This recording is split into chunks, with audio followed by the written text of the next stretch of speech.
नमस्कार, खबरों का पंचनामा देख रहे हैं आप। मैं हूं आपके साथ पूजा। हम लेकर आए हैं देश और दुनिया की 5 बड़ी खबरें जिस पे चर्चा के लिए मेरे साथ स्टूडियो में मौजूद हैं कैपिटल टीवी के editor in chief doctor Manish Kumar. Doctor साहब, बहुत बहुत स्वागत है आपका। धन्यवाद। सबसे पहले नजर हेडलाइंस पर। लोकसभा चुनाव के दूसरे चरण की वोटिंग हुई पूरी। 13 राज्यों की 88 सीटों पर डाले गए वोट। महिला वोटर्स में दिखा जबरदस्त उत्साह। ठीक ठाक हुई वोटिंग। ईवीएम पर सवाल उठाने वालों को बड़ा झटका। ईवीएम को सुप्रीम क्लीन चिट, नहीं लौटेगा बैलेट पेपर। वीवीपैट वेरिफिकेशन की सभी याचिकाएं सुप्रीम कोर्ट ने की खारिज। ईवीएम वीवीपैट पर सुप्रीम कोर्ट के फैसले पर बोले पीएम मोदी। कहा, बैलेट पेपर और पोलिंग बूथ लूटने वालों को लगा है गहरा झटका। विपक्ष के चेहरे पर लगा करारा तमाचा। दिल्ली मेयर चुनाव स्थगित होने पर एमसीडी में जमकर बवाल। आप और बीजेपी पार्षदों ने सदन में काटा हल्ला। एक दूसरे के खिलाफ की जमकर नारेबाजी। आपने बीजेपी को बताया दलित विरोधी। चुनाव के बीच ममता बनर्जी की बड़ी मुश्किलें। संदेशखाली मामले में पश्चिम बंगाल के कई ठिकानों पर सीबीआई की रेड। बड़ी मात्रा में हथियार बरामद। खबरों की शुरुआत में सबसे पहले बात चुनाव से जुड़ी। लोकसभा के चुनाव के लिए सेकंड फेज की 13 राज्यों और केंद्र शासित प्रदेशों की 88 सीटों पर आज वोटिंग हुई। केरल की सभी 20, कर्नाटक की 14, राजस्थान की 13, महाराष्ट्र और उत्तर प्रदेश में 8-8, एमपी में 6, असम बिहार में 5-5, छत्तीसगढ़ और बंगाल में 3-3 और मणिपुर, त्रिपुरा, जम्मू कश्मीर में 1-1 सीट पर वोट डाले गए। वोटिंग के दिन महिला वोटर्स में जबरदस्त उत्साह नजर आया। इन सीटों पर कई वीआईपी चेहरों की किस्मत ईवीएम में आज कैद हो गई। आज सेकंड फेज की वोटिंग कैसी रही? वोटिंग ऐसी हुई है जिस पे ये बात कही जा सकती है कि 4 जून को जब नतीजे आएंगे हिंदुस्तान में इतिहास रचा जाएगा।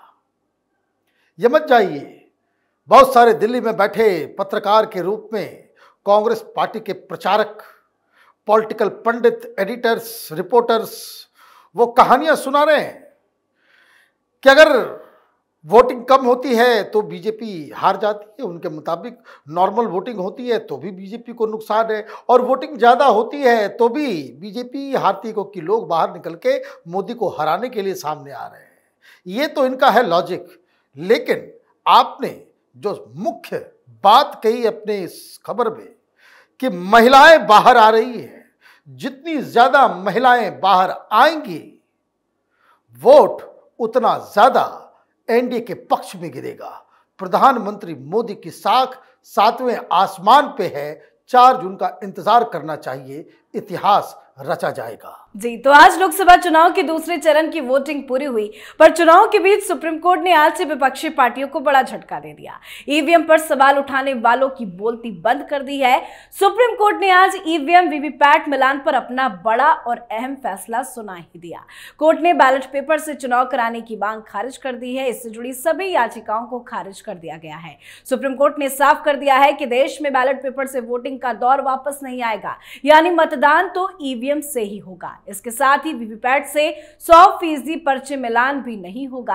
हालांकि ईवीएम 45 दिनों तक सुरक्षित रहेगी और अगर नतीजों के बाद 7 दिनों के भीतर शिकायत की जाती है तो जांच कराई जाएगी। आज ये सुप्रीम कोर्ट का फैसला, जो ईवीएम पे सवाल उठा रहे थे उनके मुंह पे कितना बड़ा तमाचा। मुंह काला हो गया उनका। कहां है वो ध्रुव राठी, रवीश कुमार, अभिसार शर्मा और तमाम इस तरह के डाउट करने वाली गैंग के प्रवक्ता? क्या आज मुंह दिखाएंगे? आप देखिए क्या साजिश है। हिंदुस्तान के इलेक्शन प्रोसेस के ऊपर ही अगर आप सवाल खड़े कर दोगे तो हिंदुस्तान की डेमोक्रेसी फेक हो जाएगी।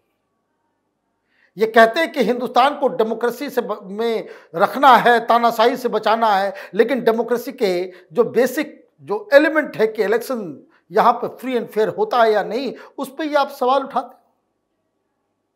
कोर्ट ने साफ साफ अपने जजमेंट में कह दिया कि यह फाइनल है। अब इसके ऊपर कुछ सुनवाई नहीं होगी। अब एक बात और कही कोर्ट ने ये कहा कि भाई ईवीएम जो है वो पड़ा रहेगा और जिसको भी दिक्कत है 7 दिन के अंदर कंप्लेन करना, और जितना भी खर्च उसके ऊपर आएगा, मतलब रिकाउंटिंग करवाना है, ये करना है, वो करना है, वो सारा खर्च वो कंप्लेन करने वाला ही अपने पॉकेट से भरेगा। इनफ, ये तमाशा इतने दिनों तक चला, ये अपने आप में एक सो कह सकते कि शर्मनाक पहलू है हिंदुस्तान के पूरे सिस्टम के ऊपर, कि एक ऐसा सिस्टम जिस पे सवाल उठाने के लिए आपके पास कोई कंक्रीट प्रूफ नहीं है। जज साहब ने एक ही तो सवाल किया था कि जो वीवीपैट और वोटिंग है, 5% जो ईवीएम मशीन्स हैं उसके वीवीपैट और उससे की काउंटिंग मिलाई जाती है, अब तक कभी कहीं मिसमैच हुआ है? तो प्रशांत भूषण, सिंघवी, कपिल सिब्बल, इनके मुंह में दही जम गया कि नहीं, ऐसा कोई हमारे पास कोई जानकारी नहीं है। तो लाखों ईवीएम और वीवीपैट का मिलान हो गया, किसी में कभी कोई दिक्कत नहीं आई, तो फिर सवाल क्या उठा रहे थे? सवाल ईवीएम का नहीं है। 2 ही मकसद है इसके, एक भारत की डेमोक्रेसी को पूरी दुनिया में बदनाम करना, और दूसरा चुनाव हार जाने के बाद ठीकरा ईवीएम के सिर पे फोड़ना। जी, तो सुप्रीम कोर्ट के इस फैसले से विपक्षी पार्टियों को बड़ा झटका लगा है और मोदी सरकार की बड़ी जीत हुई है। सुप्रीम कोर्ट के इस अहम फैसले पर पीएम मोदी का भी बयान सामने आया। बिहार के अररिया में एक चुनावी सभा को संबोधित करते हुए पीएम मोदी ने कहा, सुप्रीम कोर्ट के फैसले से विपक्ष के चेहरे पर करारा तमाचा लगा, अब मुंह ऊंचा करके देख नहीं पाएंगे। आज का दिन लोकतंत्र के लिए शुभ दिन, विजय का दिन है, पुराना दौर वापस लौट कर नहीं आएगा। इंडिया गठबंधन के हर नेता को देश की जनता से माफी मांगनी चाहिए। इसी के साथ पीएम ने कहा कि कुछ लोगों ने ईवीएम को बदनाम करने की पूरी कोशिश की है। जिन लोगों ने ईवीएम को बदनाम करने की कोशिश की है, उन लोगों को सुप्रीम कोर्ट ने तमाचा मारा है। बैलेट पेपर को लूट लूट कर राज करने वाले ईवीएम को बदनाम करते रहे। सुप्रीम कोर्ट ने आज जो बोला, उससे कुछ लोगों के सारे सपने को चकनाचूर कर दिया गया है। जैसे ही सुप्रीम कोर्ट का फैसला आता है, पीएम मोदी का भी बयान आ जाता है। क्या ये विपक्षी पार्टियां माफी मांगेंगे? देखिए, ये लोग बड़े बेशर्म किस्म के लोग हैं, ये माफी नहीं मांगेंगे। ये हर चीज में, कोई पहली बार तो ऐसी बात घटना घटी नहीं है।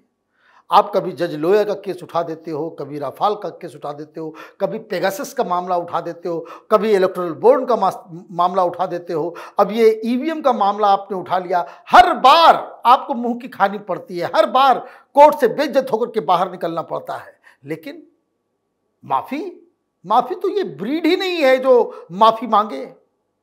ये तो फिर कुछ ना कुछ इसमें what they were looking for, वो जानते कि ईवीएम में कोई दिक्कत नहीं है, लेकिन वो चाह रहे थे कि जजमेंट में एक सेंटेंस मिल जाए, या कोई जज कोई इस तरह का एक शब्द, एक वाक्य कह दे जिसको लेकर के फिर से ये ढिंढोरा पीटना चालू करते।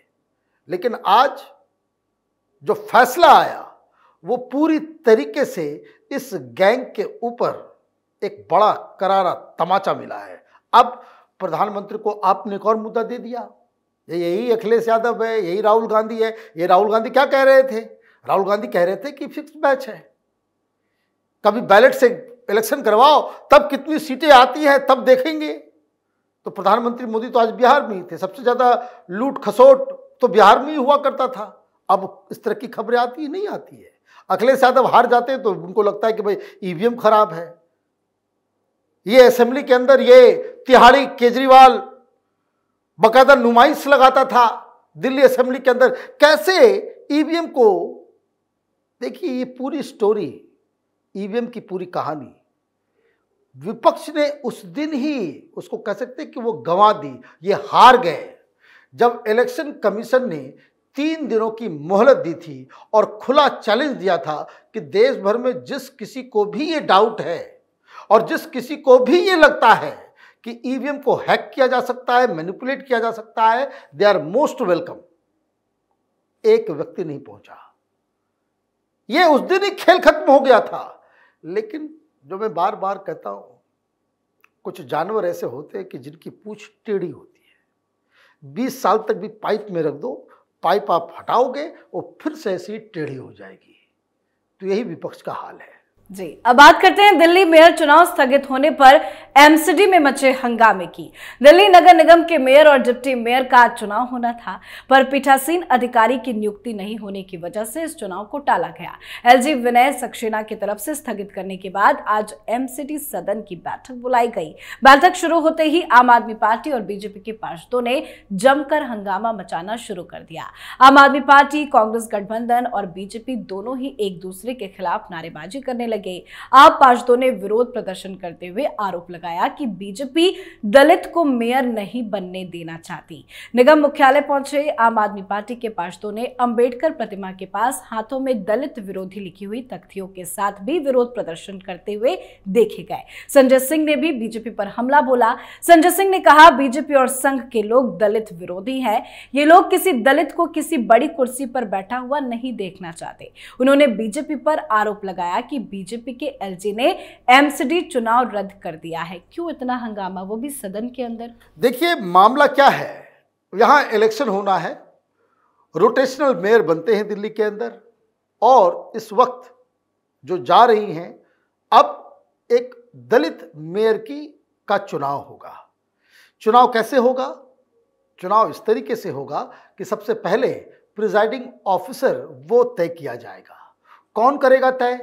तय करता है मुख्यमंत्री। मुख्यमंत्री कहाँ है? वो है जेल में। अब जब प्रिजाइडिंग ऑफिसर तय ही नहीं होगा, मुख्यमंत्री वहां पे मौजूद ही नहीं है, तो जेल से तो सरकार चलेगी नहीं। तो एलजी साहब ने मुख्यमंत्री दफ्तर में ये चिट्ठी लिखी कि भाई प्रिजाइडिंग ऑफिसर कौन होगा ये आप हमें बताएं। तो वहां से जवाब आ गया कि भाई मुख्यमंत्री तो हमारे जेल में है, मेरा मुख्यमंत्री तिहाड़ी है, तो हम तो अभी नहीं कर सकते। तो फिर चुनाव कैसे होंगे? तो एलजी साहब ने कहा कि जब तक वो बाहर नहीं आएगा तब तक नहीं होगा। अब ये चीख रहे हैं, चिल्ला रहे हैं। दरअसल जो लॉजिक आम आदमी पार्टी दे रही है वो ठीक उल्टा उन पे ही लागू होता है। अगर दलित मेयर बनाना है तो अरविंद केजरीवाल इस्तीफा दे, कोई नया मुख्यमंत्री आ जाए ताकि प्रिजाइडिंग ऑफिसर का चुनाव हो सके, और आराम से फिर एक दलित मेयर जो है बड़े शौक से आप बना लो, कोई दिक्कत ही नहीं है इसमें। तो आप चोरी के इल्जाम में, घोटाला के इल्जाम में तिहाड़ पहुंचे हुए हो, और आपकी शक्तियां अब आप किसी और को देना नहीं चाहते हो, तो ये तो मामला बड़ा अजब है। बीजेपी वालों को तो दूसरा काम करना चाहिए, एमसीडी में हड़ताल करना चाहिए, ताकि देश चलाने वाले तमाम लोगों को, दिल्ली में रह रहे सारे रिस्पॉन्सिबल लोगों को, सुप्रीम कोर्ट, हाई कोर्ट के जजेस को ये समझ में आए कि एक व्यक्ति जिस हिसाब से पूरे सिस्टम का मखौल उड़ा रहा है और सब लोग मूक दर्शक बने रहोगे तो फिर ये देश कैसे चलेगा। 1 महीने दिल्ली का कूड़ा पड़ा रहेगा सड़क के ऊपर, अपने आप सुप्रीम कोर्ट जो है, हाई कोर्ट जो है, सुमोटो केजरीवाल को सैक करेंगे। लेकिन दिक्कत क्या है, सब लोग राजनीतिक रूप से सही होना चाहते हैं। भारतीय जनता पार्टी को डर है कि हमने अगर सैक कर दिया तो कहीं इमोशनल कार्ड उसके फेवर में ना चला जाए, कहीं चुनाव ना हार जाए। सुप्रीम कोर्ट, हाई कोर्ट वो इंटरवीन करना नहीं चाहते क्योंकि उनको अपनी साख का लगा हुआ है कि अगर इसको हटा दिया जाए, इसको कहा जाए कि भाई तुम इस्तीफा दे दो, तो लोग ये कहेंगे भाई बड़ा पार्टीजन है, ये बीजेपी वाला हो गया है। दिक्कत क्या है, संविधान तार तार कर रहा है ये तिहाड़ी, और सब लोग मूक दर्शक बने हुए जी। आज की आखिरी खबर में बात चुनाव के बीच ममता बनर्जी की बढ़ती मुसीबतों की। पश्चिम बंगाल के संदेश खाली में सीबीआई ने बड़ी कार्रवाई की है। ईडी अधिकारियों पर हमले के मामले में सीबीआई ने आज कई ठिकानों में छापेमारी की। पैरामिलिट्री फोर्स की कड़ी सुरक्षा में सीबीआई की टीम अलग अलग जगह में रेड करने पहुंची। सीबीआई ने रेड में बड़ी मात्रा में गोला बारूद और हथियार बरामद किए हैं। इस रेड में बड़ी संख्या में देशी विदेशी हथियार भी बरामद हुए हैं, जिसमें विदेशों में बने हथियारों की संख्या ज्यादा बताई जा रही है। सीबीआई रेड के बाद खबर आई कि एनएसजी के कमांडो भी संदेश खाली पहुंच गए हैं। क्या चल रहा है वहां? देखिए वहां बहुत ही गंभीर मसला पैदा हो गया है। सीबीआई की टीम गई, वहां पे आईडीज मिले हैं, ये वो बॉम्ब जिससे आतंकवादी हमला करते हैं। आतंकवादी जिसका इस्तेमाल करते हैं। अब पता नहीं वहां पे RDX मिल रहा हो, कोई और विस्फोटक मिल रहा हो, मतलब ये नॉर्मल क्रिमिनल्स नहीं है, ये लोग आतंकवादी संगठन जैसा हथियार और असला बारूद रखे हुए अपने पास। और जैसे जैसे रेड का समय बढ़ता गया, अचानक CBI की टीम ने NSG कमांडोज बुला लिए। NSG कमांडोज कहां आते हैं? जहां टेररिस्ट होते हैं। देखिए, आप कभी कभी सुनेंगे CRPF ने, आर्मी वालों ने कश्मीर के अंदर एक घर के अंदर 5-5 आतंकियों को घेर लिया, तो वहां कमांडो को बुलाया जाता है ऑपरेशन करने के लिए, ताकि इधर कोई हताहत नहीं, कि वेल ट्रेन्ड आतंकियों से कैसे निपटा जाए, इसमें महारत हासिल है NSG की। अब NSG को तलब किया गया, पूरे संदेश खाली को घेर लिया गया है। जब तक हम लोग रिकॉर्ड कर रहे हैं, वहां अंदर क्या हो रहा है इसकी जानकारी बाहर नहीं आ रही है, लेकिन NSG कमांडो बुलाया गया, ये अपने आप में बता रहा है कि कोई बहुत बड़ा ऑपरेशन संदेश खाली के अंदर होने वाला है। जी, बहुत बहुत धन्यवाद बातचीत के लिए। धन्यवाद। खबरों का पंचनामा में आज के लिए फिलहाल इतना ही। देश विदेश की बाकी खबरों और उनके सटीक एनालिसिस के लिए देखते रहिए कैपिटल टीवी। हमें लाइक कीजिए, शेयर कीजिए और कैपिटल टीवी को सब्सक्राइब कीजिए। नमस्कार।